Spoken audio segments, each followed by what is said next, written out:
Hello, everyone. Today, we're going to be having a little professional development workshop. We recognize that during COVID-19, the typical pre-med activities are kind of not all of the opportunities are as accessible as before. So we're going to provide some creative approaches towards how you can develop your resume and still develop professionally during this time. So this is just a brief overview before we go into detail into each point, but basically you can do research in any field, clinical research, wet lab, data analysis is what's going to be most likely remote here. You can do psychology research. If even if you're not a psychology major, all of the psychology experiments that are being run and the professors that are doing them are all available on the psychology department website, which I recommend. So there's just several opportunities, and it's a myth that you have to do something that is like wet lab research. So anything that interests you. And volunteering, we'll be talking about virtual opportunities as well, clinical experience, shadowing, working as a medical scribe, and then obviously taking this time to develop your interests and hobbies.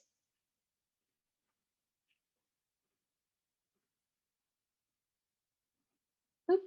Yeah, okay, clinical opportunities. I'll give the floor to Sarah. Hi guys.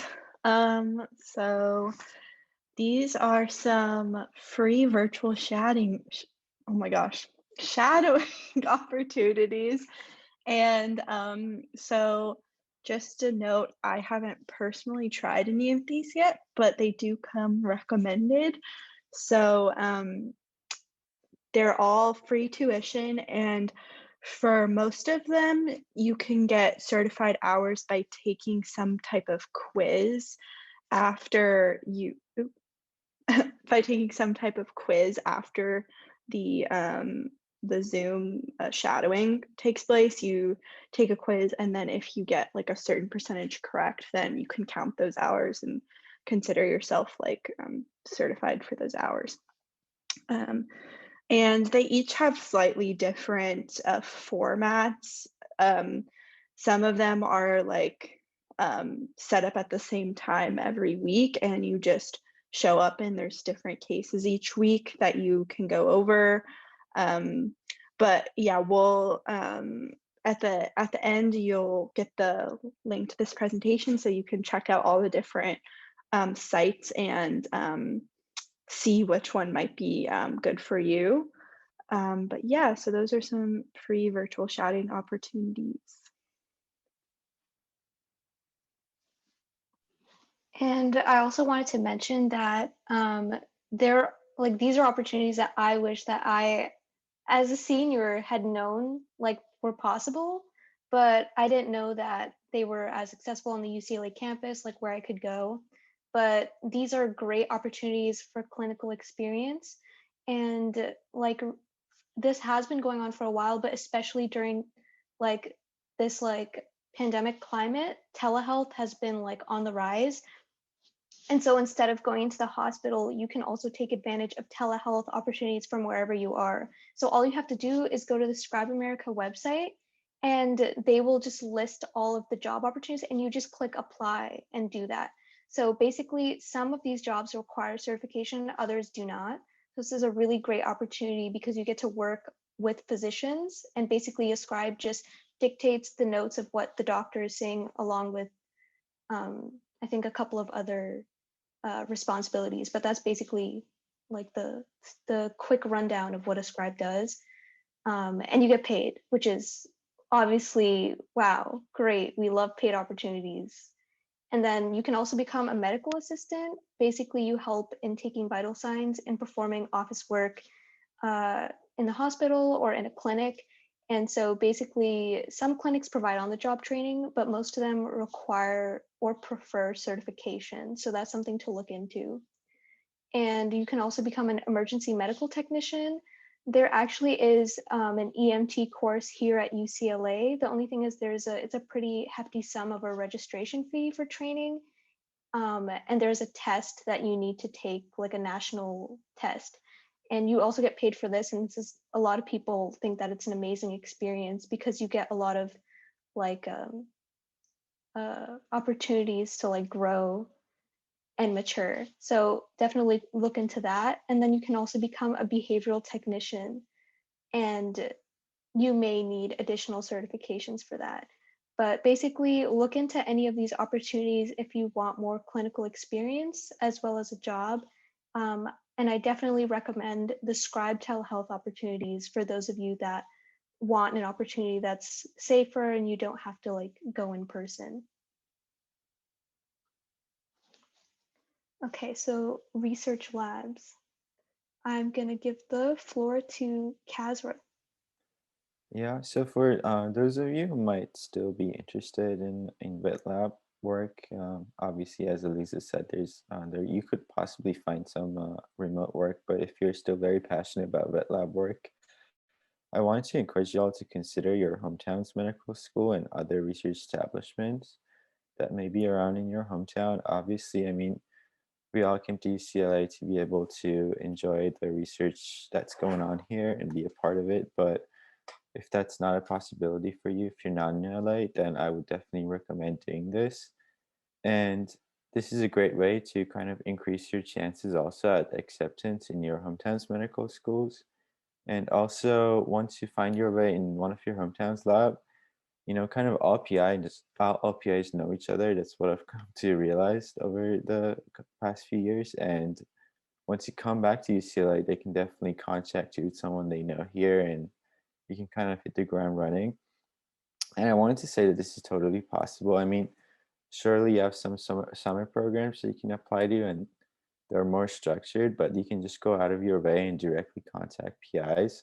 So last summer when UCLA closed, I went back to San Diego and I kind of applied to 14 PIs. I emailed 14 of them, and I was left on red by 11 of them and heard back from two saying, no, there's COVID right now.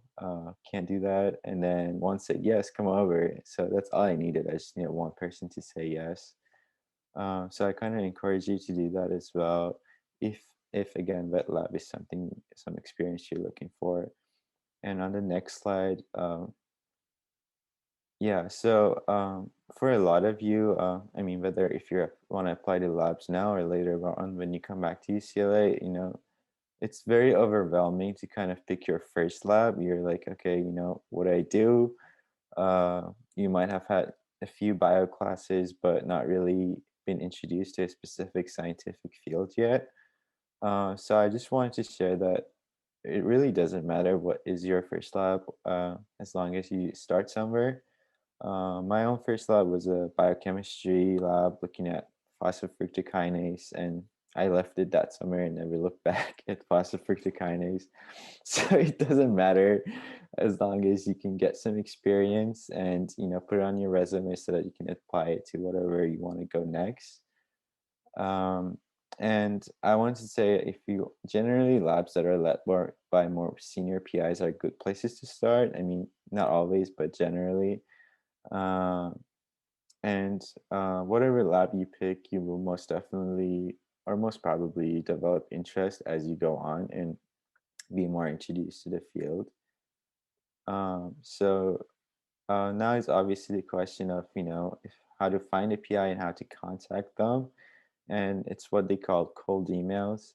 For example, let's say you live in Orange County, you go like in UC Irvine's, for example, medical school research, and you find some PI that you like, and now you have to email them. So you just say in one par in you just write a very brief email because nobody writes like reading old or long emails.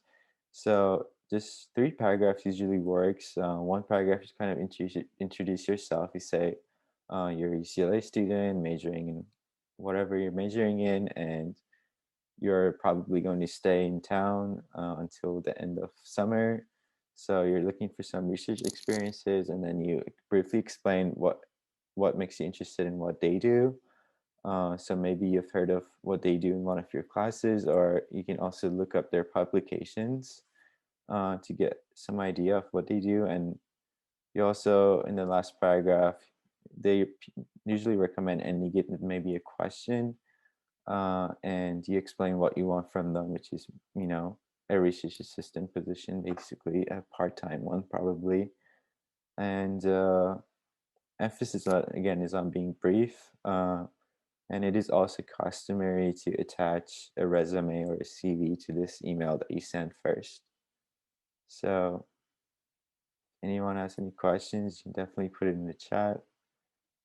Otherwise, that's for applying to labs.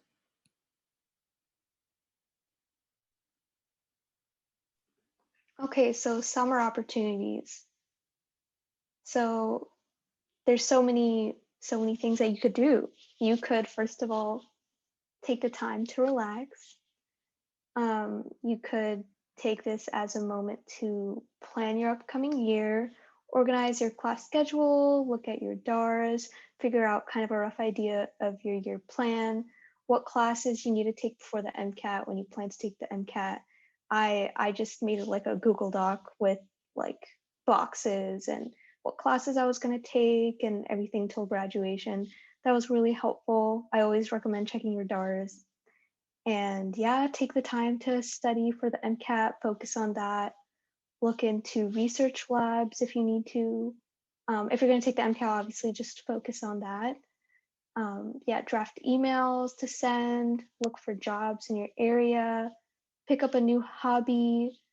The opportunities are endless. The good thing about having a 4-year plan is you can kind of like just figure out what you want to fit into each summer. For some people, doing research during the school year is just like harder for them. So you could technically just like focus on the summer. So that is an opportunity. You could, yeah, a summer research internship. There's so much you could do. The only thing that I would recommend is try not to get too overwhelmed and trying to figure out everything that you want to do. Like just pick a couple and then plan out what each summer will look like for you, kind of generally. Can I just add something really quick to that? Just two things, because I added the last couple bullet points, and one is that I put that you should consider summer classes, especially like now is honestly a great time. I did an online GE class and it was such a good decision. I did Theater 10 and it was like such an easy class. Highly recommend. And it's a great time to do it like during the summer, especially like now they're all still online. So like it's a great time to take, or if you have a class that's like really difficult, like for instance, for any neuroscience majors out there, there's quite a few people who take the neuroanatomy lab over the summer because it's really difficult. So you can, get it done in a time where that's the only class like you're focusing on. So that's just something that you could consider. And then the position at the bottom, this is just one example, but please, please, please check out your department's listserv. Please ask to be on your department's listserv. If you're any major should have one. So you can email your department counselor or check out their website. Please get on their listserv. I found this paid summer research internship opportunity at Cedars-Sinai from my listserv. And anyone is welcome to like check this link out, see if they're interested in this position. There's plenty more where that came from on these listservs, and a lot of them are research opportunities, paid work, summer internships, summer programs, all this really good stuff. So please, please, please, I can't stress enough how like helpful those listservs are. And honestly, like even if it's not your major, but you're interested in another subject, just join their listserv. I don't think they care.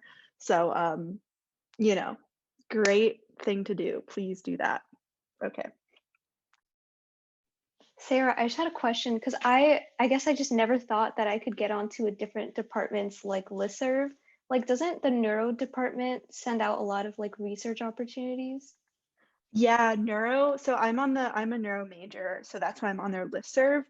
But I get every single week, it's like different things that they send. I mean, you'll see some of the same things for like a couple of weeks. But but they post a lot of opportunities there.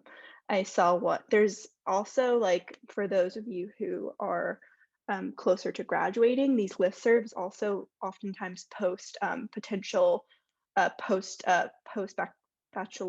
How do you say that word? Post bachelor's degree job opportunities.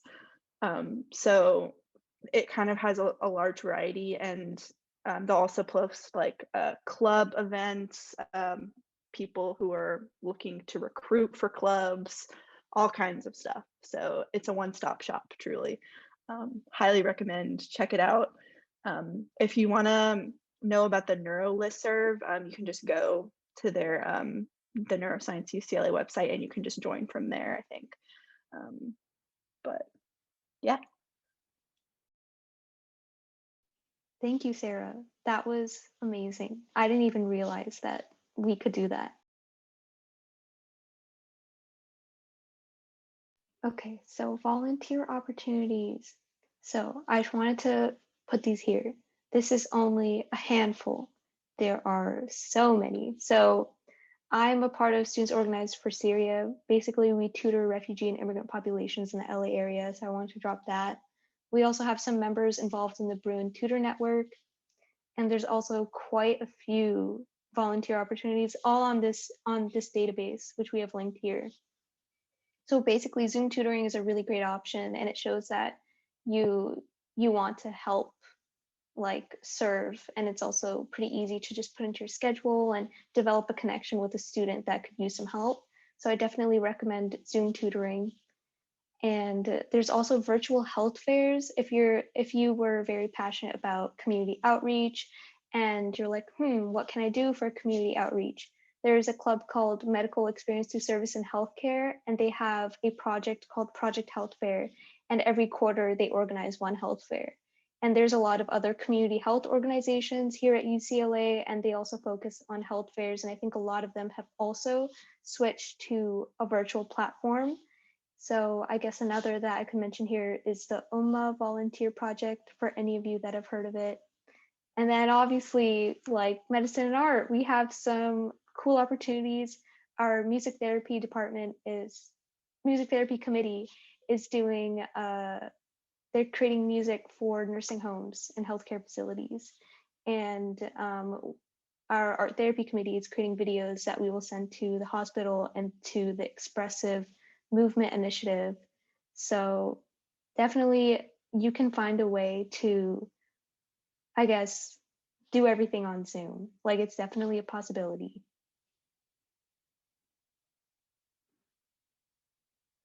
Okay, so our senior Liz, our art therapy director, is gonna drop some of her words of wisdom.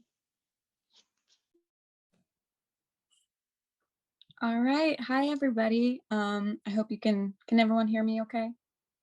Yeah, okay, cool. Hi, so these aren't verified pieces of information, but this is just my personal experience.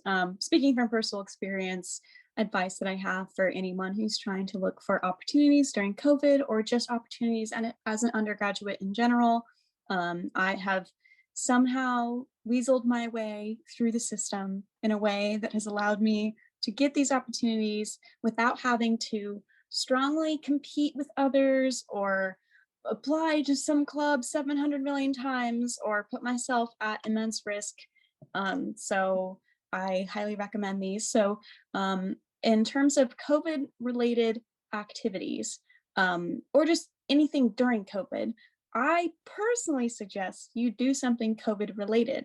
This doesn't necessarily mean that you have to do something that's like putting you at risk, like directly interacting with people with COVID, but maybe you could do something that helps relieve the stress on hospitals. You could find an opportunity in which you do something virtually that's COVID related that helps with hospital workers or with people who have suffered from COVID.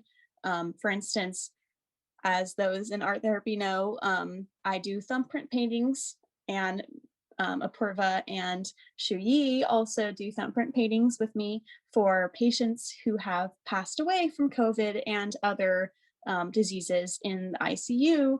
And so this is kind of just helping, basically contributing to society's strength during COVID. I know this is a very general recommendation to find something that's COVID related, but even if I've met people who have volunteered at testing sites, I've met people who've volunteered at vaccine clinics. There's a vaccine clinic I'm volunteering at currently, but it's through my scribe job. So not everyone can volunteer at it, but just things like that I think would be really helpful, because then I can really, obviously med school interviews about COVID haven't really happened quite yet. I know they probably happened like this past cycle, but I'm not really sure. But I have a feeling that people are going to start asking you, what did you do during the pandemic to help others, or to help contribute to just like society's handling of it? So um, I think that's a good idea to keep in mind. Another thing is be thinking about how COVID impacted you on your journey as a pre-med. Be honest. Be willing to tell these people, hey, when you're in your interviews, I really was strongly limited in what I could do compared to some of my peers because, for instance, if you had to go back home and live with your parents and your parents were high risk and they said you were not allowed to leave the house for 11 months, that's a really hard thing as a pre-med when you can't really do much else. You can't really get these other opportunities that other people might be getting. So be honest about it, but don't look at it as a sob story. Look at it as, how did isolation kind of teach you about the world, teach you about yourself, teach you about humanity, and how did that struggle allow you to grow? I think that's just a good idea. I know activities and opportunities are a really, really good idea when it comes to applying to medical school. But another thing is just being able to do well in an interview and do well in your personal statement. And I think that part of that is just being able to be honest about what has allowed you to grow and better understand yourself as well as medicine and just the world in general. So these are just really good ideas. Just be thinking, for instance, COVID taught me that people can, the world can really grow a lot, and the world can also go through really, really, really dark situations.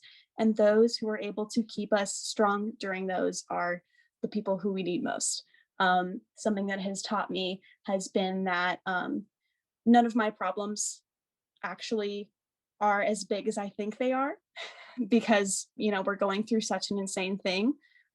So it does teach you a little bit of humility, empathy, and, just general knowledge of how health is important and how public health is important. Just keep these ideas in mind. I don't want to feed you exactly what to say, but and I know a lot of you are, younger in your years, so these interviews are long, far, far away, but I think it's a good idea to just keep that stuff in mind and kind of just journal it, write it down. I have notes in my phone that I just randomly open a note and I just say like random writings of ideas, just like something that really struck to me, or something a patient said to me that really like hit home, stuff like that I feel like I can talk about as meaningful to me. Another thing that was alluded to by Kazra was be brave, send out cold emails. I apparently have been known to be the person who sends out cold emails because I am brave and I speak way better through email than I do in person because I can't really mess up. So one thing that I highly recommend, which I've been doing since long before COVID, is like 2 or 3 years ago, like a year ago, I don't know, a while ago, I was just feeling very like trapped in a corner. Like I have applied to so many clubs, so many pre-med clubs. I've tried to talk to so many doctors and I'm not getting any opportunities. I'm not getting anything. All these places are rejecting me and I'm not able to get the experience that I want. And sometimes when you're in a club with your peers, it's great to learn about medicine from them. But oh, sorry about that. It's great to learn about medicine from them, but the kind of people you'll really learn about medicine from are doctors and patients. And seeing patients is super hard right now. So talk to doctors, and you don't have to talk to them in person. What I literally did was I went onto the UCLA website that says like find a provider, find a physician, UCLA Health, like Ronald Reagan. Um, and it has like a list of providers and their UCLA emails, their MedNet emails. And I just found their emails, copied them, pasted them, and just wrote this like big long story. And it also sometimes it'll have little biographies for them. So sometimes it'll say, oh, for example, John Smith, doctor at UCLA, is a world-renowned neurosurgeon that has traveled to these countries and performed like neurosurgery on children, or like pediatric neurosurgery, stuff like that. Learn about these people and be able to use that as kind of a leg up by saying in the email, I noticed that you are super involved in this and this and this, and I found that really cool, and that's what I'm interested in too.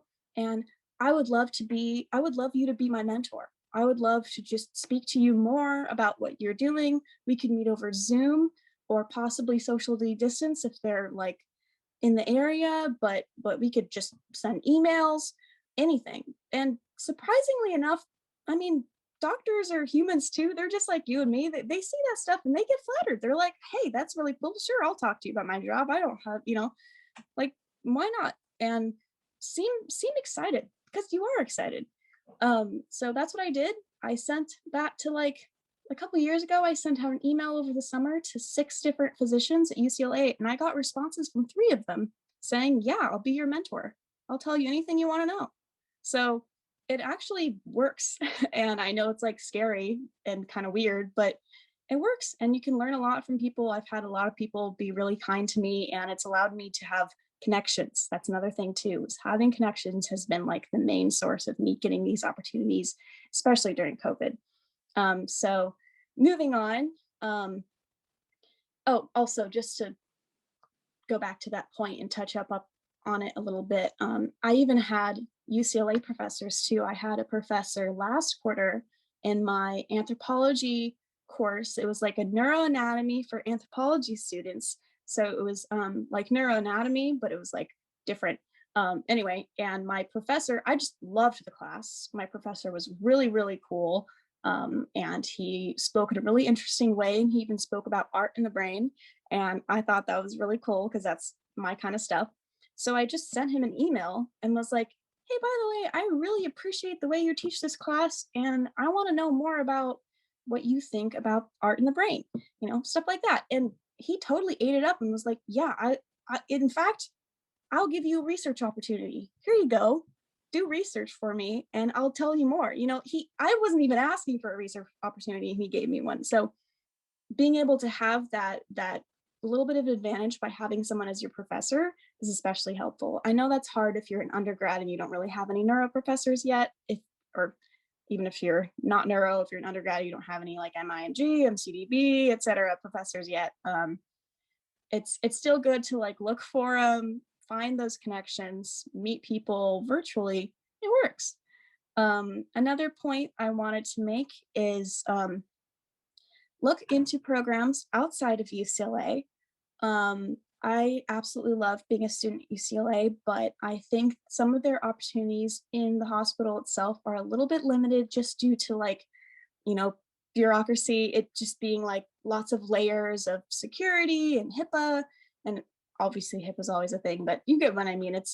There's a lot of layers you have to go through, and sometimes they're not always willing to give you the jobs that you want to get. So I highly recommend just getting to know physicians. You can even send an email to a physician that's totally outside of UCLA that you found online and be like, hey, I think what you do is really cool. Can I shadow you? That's literally what I did. I saw, like, I knew a doctor who knew a doctor, and I was like, I want to shadow.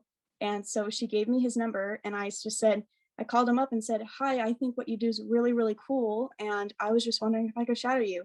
He is just a neurosurgeon for a private practice, and they don't have rules on who shadows. They don't have like rules. It's just like 2 guys in their own practice. They don't have rules on who can shadow them.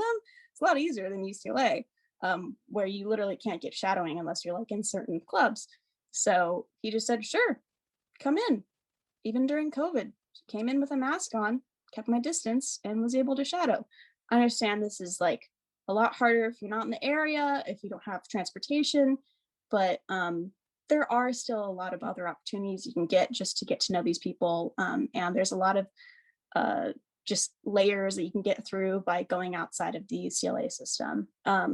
Another thing I wanted to say, thank you for listening to my long spiel. This is all just like personal experience. Don't give yourself a hard time if you don't think you have enough opportunities. It's COVID. We're in a pandemic. This is the first time this has happened in literally 100 years. No one is going to be super mad at you for not volunteering in a hospital during a pandemic. That's really hard to do. So don't hate yourself for it. Don't think that you don't have as much of an opportunity, because we are all being put through this. And those who are able, I think those who are able to still find unique opportunities, even given limited resources, are going to stand out a lot. And this doesn't necessarily mean someone who happened to be in the UCLA area, who had a car, who could get a job locally.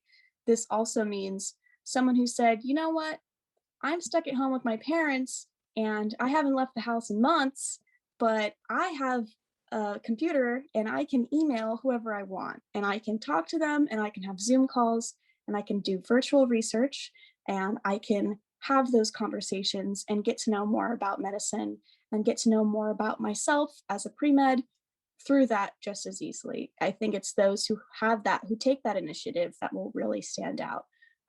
Be innovative. Do what you can with those resources. There are ways. I know it's hard. Trust me, I know it's hard, but there are ways that you can get through this and that you can make your experience unique to you. Pay attention to what you like. For instance, I really like working with the older populations, and I like learning about Alzheimer's. So this means that I'm interested in talking to older adults, and specifically those with Alzheimer's. Now there's this program Timeout, which I'm sure a lot of you could be familiar with, that has changed to be virtual. So now you can meet virtually with those with Alzheimer's and talk to them. And you don't really learn anything medical, but a lot of medicine is just being able to like talk to people and understand their story. It is a lot of, especially now, a lot of medicine is moving a lot towards humanities, empathy, psychology, etc., and a little bit less towards, like, obviously strength and STEM is great, but they also want doctors to be real people. So whatever you can do to prove that you're a real person is great. This is actually was told to me by a neurosurgeon who I emailed and who became my mentor. He said to me, because he used to be on a medical school admissions board, he said to me, we're not really looking for anyone particularly outstanding while there's GPA and scores and everything are the first layer to get into med school. After you've already passed that, what we're looking for is real people, doctors, or students who are just normal people who care, who are honest, and who are not afraid to show their faults. So I could go on and on and on about that, but I think it's important to be real and important to work on being real and understand people. So, make connections, even if they're virtual. You have a few resources, and I know it's hard, but if you really want it, I think you can get it. And the last point I wanted to make was, do not, whatever you do, compare your accomplishments to those of someone who went through pre-med while not in a pandemic, because it's really easy as a pre-med student to just walk across from your dorm to Ronald Reagan and show up and volunteer and then go home and have some pizza. It's really easy, but obviously the scenario is a lot different now. So if you were to get that opportunity during a pandemic, that would take 10 times as much effort and solving of problems for you to get that than it would have been for someone who did it 3 years ago. So I think it's a really good idea to just be proud of what you have accomplished. Don't compare yourself to what they require of med schools or what they require of med students in the past, I think the requirements are just going to be a little bit different. I think the competition is going to be different. And I think it's just going to be about how you were able to present yourself as a unique person who somehow was able to show resilience through all of this. But obviously, I have not gone through interviews or applied yet. So if anyone disagrees with me who has gone through those, please speak up. But yeah, that's all I have to say. And if you guys want to question me on any of my other crazy advice or opinions, please feel free to send me a message in Slack. But good luck out there, folks. Can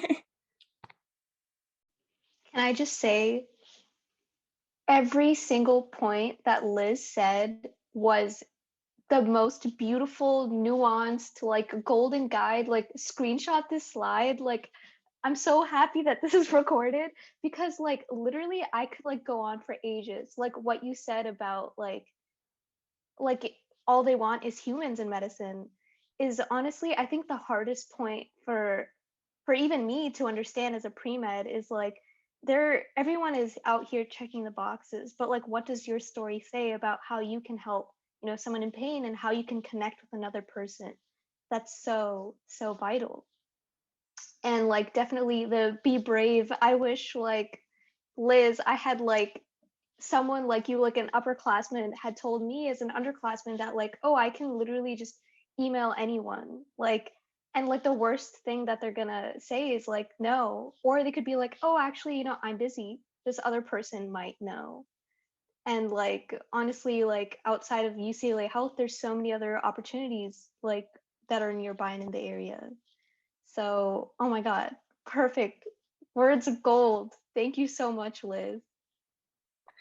Thanks, Elisa. Yeah, I mean, as she said, there's opportunities out there. Send emails. Don't be scared. Be a human. Work on being a human. And also connections. Connections are important. You send one email to one neurosurgeon. If he says no, ask him if he has any friends. He does.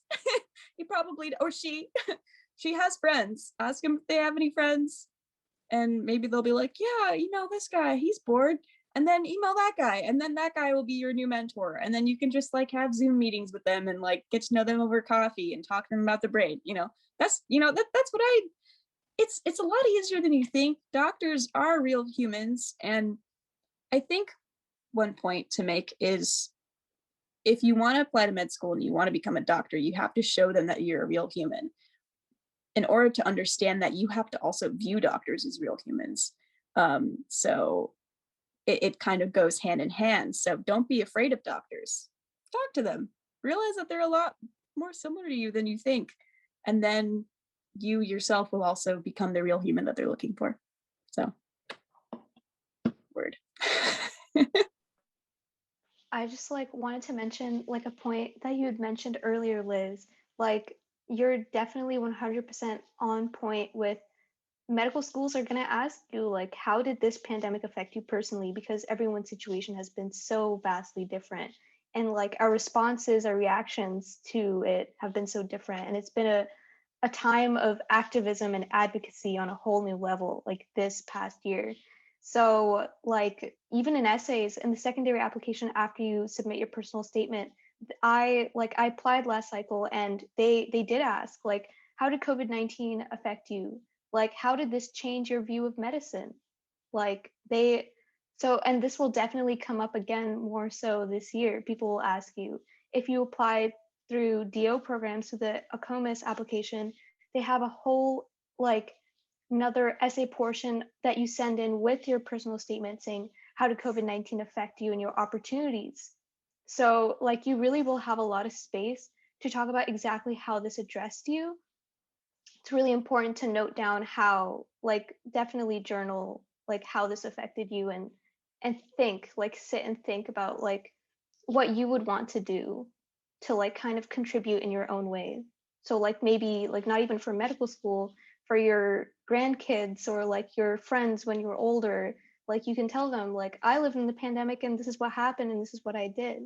So definitely this time is like it's requiring a whole new level of creativity and also like resiliency to react and also find opportunities. So definitely, if don't beat yourself up, but be brave.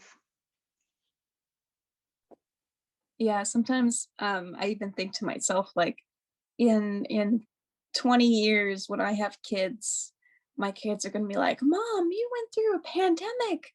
What did you do?"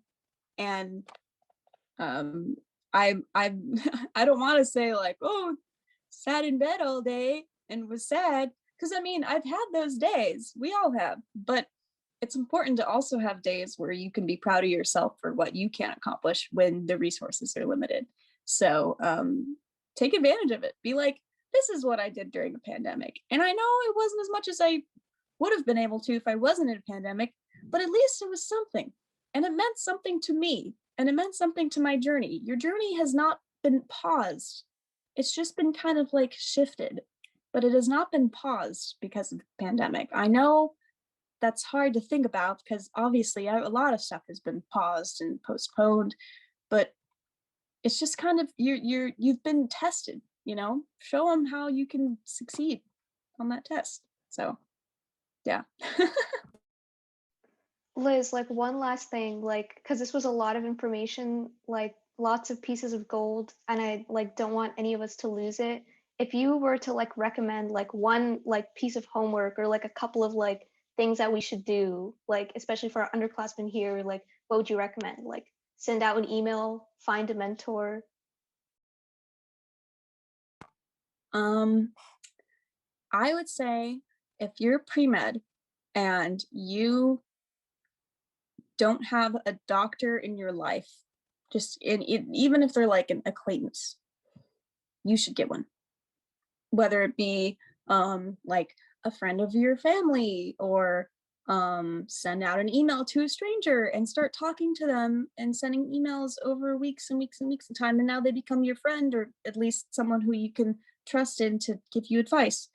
I feel like it really helps. It really makes you feel confident in going into medicine. When you have at least one doctor you are close-ish to who you can ask whatever you want from.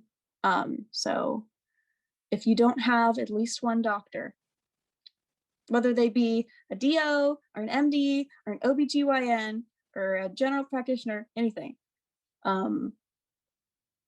I'd say get one. Send out an email, or if you already have one, get to know them better and ask them the deeper questions. Ask them why they went into medicine, stuff like that, and get to know yourself and take notes on anything that pushes you forward in your journey. Anything that kind of like any moment that kind of like kicks you forward a little bit and says, "Oh, I'm excited. This is medicine. This is real. I'm excited about this."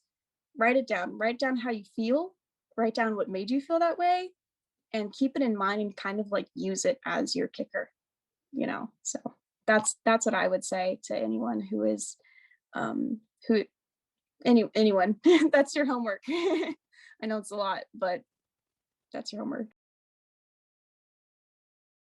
Again, thank you so much, Liz. That was great.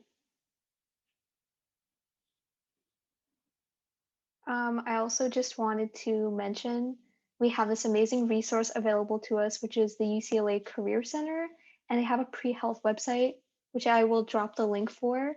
But basically, you can set up an appointment on Handshake to also talk with a pre-health career center counselor, and that has been really helpful to me. Just to be able to like show someone my personal statement, like talk about like, oh, am I ready to apply? And like do like a mock medical school interview is like very helpful, and it's a great resource to take advantage of. Just to like kind of run your plan by someone is really helpful. So they also have events this whole week. They had what was it called, pre-med, now what, like they had a seminar this whole entire week for an hour. So you can sign up for their listserv on their website, and they'll just send you updates like, oh, we have like a job opportunity, oh, we're going to talk about like health technology or like other possible like fields or internships, or like applications, like definitely check that out. It's like a really great resource to take advantage of that not a lot of people know is there. I also want to mention Med Mentors at UCLA. It's an amazing organization. They are so kind and so helpful, and they have seminars. Basically, it's a group of David Geffen School of Medicine medical students at UCLA, and they have a bunch of opportunities coming up. They have this is just a flyer from their Instagram, but I would recommend to check it out. They have a lot of cool opportunities, and you can even set up like a Zoom appointment with a medical student, and as long as you're a UCLA student. So that is great. And there's also the undergraduate research center and the insight timer for some relaxation. Also, just more resources that I just thought of. I forgot to put it on here, but pretty much a lot of the departments have what they call lecture series, which are just like one-off lectures but on certain topics. They have them in both the humanities, social sciences, neuroscience has them. So I can Luskin has them, and it could be an opportunity, for instance, like during COVID, to do something virtual that develops an interest. I know that was kind of mentioned, just, finding what you're interested in. Like these lecture series, they're obviously like free to attend. Like you just RSVP, go to the Zoom link, and they have a lot of times like very distinguished researchers or lecturers or authors. Like they've gotten some really famous people just because it's during COVID and it's virtual. So definitely, I can drop links to some of them in the chat, but it's definitely something, just, if you have time on the weekend and you're like, oh, well, I want to learn more about this, you can, hop into one of the virtual lectures and see what's up with that. So anyway, just thought I'd add that. Thank you, Sarah. I didn't even know that that was a thing. And now I know we went over a lot, and I want to know if anyone had any thoughts, anything that they want to discuss. Feel free to use the chat, or feel free to just turn on your mic just to make you all feel a little more comfortable. I'm going to stop the recording.